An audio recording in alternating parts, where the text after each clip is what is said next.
Thank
you, Doug. Good morning. Good morning. This is the day that the Lord has made. God is good all the time. Recently, I've been off and on all summer, been reading and rereading portions of Phil Yancey's book, The Jesus I Never Knew. And in that book, there's a story that I'd like to share with you this morning. And Phil Yancey writes this. In a memoir of the years before World War II, Pierre Van Passon tells of an act of humiliation by Nazi stormtroopers who had seized an elderly Jewish rabbi and dragged him to their headquarters. In the far end of the same room, two colleagues were beating another Jew to death, but the captors of the rabbi decided to have some fun with him. They stripped him naked and commanded that he preach the sermon he had prepared for the coming Sabbath in the synagogue. The rabbi asked if he could wear his yarmulke, and the Nazis, grinning, agreed. It added to the joke. The trembling rabbi proceeded to deliver in a raspy voice his sermon on what it means to walk humbly before God, all the while being poked and prodded by the hooting Nazi, and all the while hearing the last cries of his neighbor at the end of the room. Yancey then writes, when I read the gospel accounts of the imprisonment, torture, and execution of Jesus, I think of that naked rabbi standing humiliated in a police station. Even after watching scores of movies on the subject and reading the Gospels over and over, I still cannot fathom the indignity, the shame endured by God's Son on earth, stripped naked, flogged, spat on, struck in the face, garlanded with thorns. Neither could Peter, and that is why he protested so, that the Messiah whom he has now recognized should suffer at the hands of the Roman enemies on a cruel and shameful cross was unthinkable. With that in mind, let us continue in our service today as we stand and sing our opening hymn. This will be Zook's favorite hymn, if you remember, I'll Fly Away. Let's stand as we sing. I got to tell you, I'm not very tall, and this piano is. I'm glad you stood up and I can see all of you. We're going to do this a little differently. That's okay. It's so you got to just sing out, okay? You make it jump, we'll Here follow. we go.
Let's sing it one more time. One more time.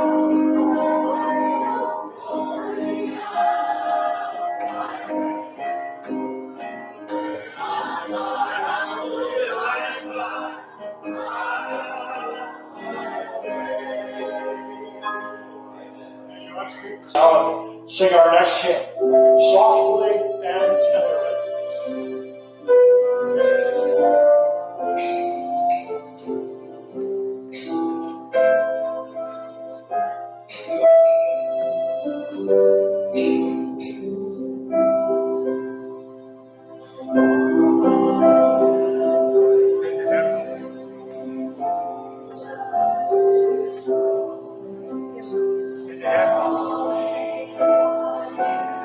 You have to use your hymnal.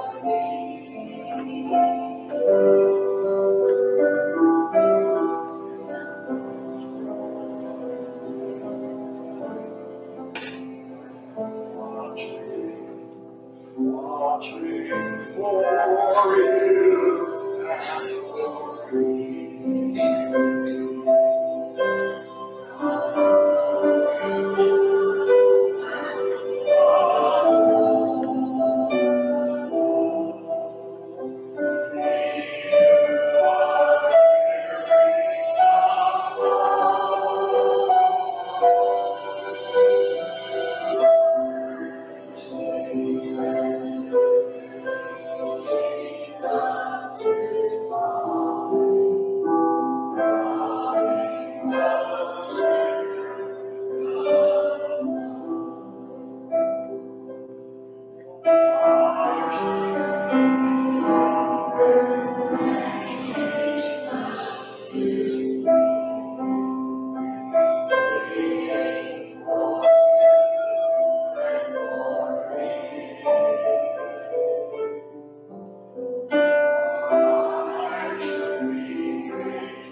about that? You may say whatever you want, Ed. Oh, great. How many of you, was this your first song you ever heard in church? How many? Okay. A lot of people think it's just a simple song. It's the first song I ever heard. And as we travel many thousands of miles singing all over America, the Caribbean, Canada, especially Native Americans, the first word they ever heard was Jesus loves me. And it was a very simple, passive thing to them. And then when you get down to the Caribbean and they sing it a little differently, and I'm going to play it a little differently. All right. And I want you to sing it with me. And it's going to be a little bit different, a little bit of black gospel. But it is not a passive, simple word or sentence. It is the truth of the gospel. That's right. Amen. Amen. Let's stand, folks.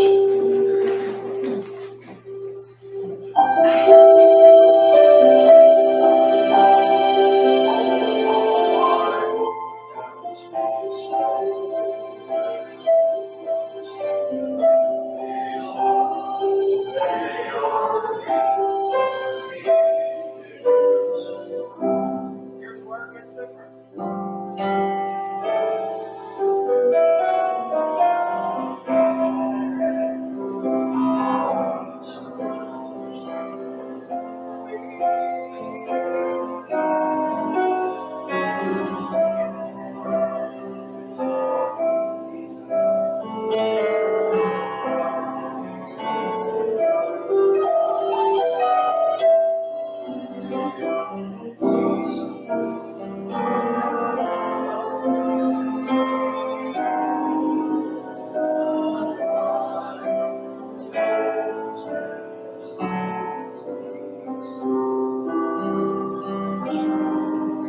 Sing it again.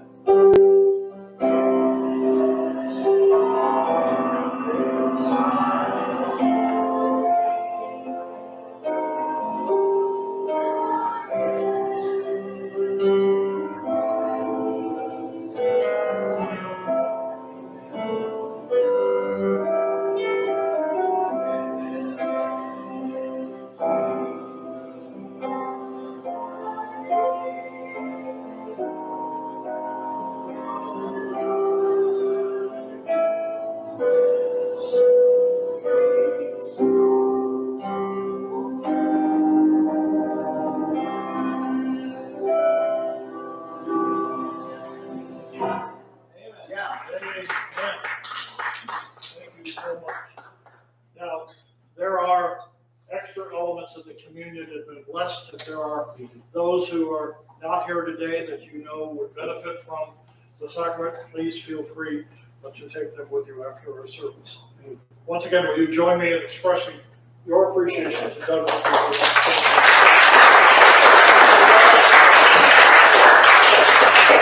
A little bit more pizzazz than the music does. Our service of worship is ending, but our life and our living for Jesus continues. Go forth from here today, knowing that you have been blessed, and also taking the opportunity to be a blessing to someone else.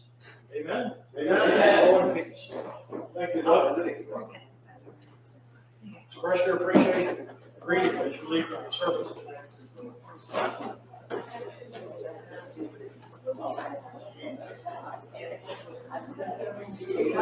Bunch of little girls.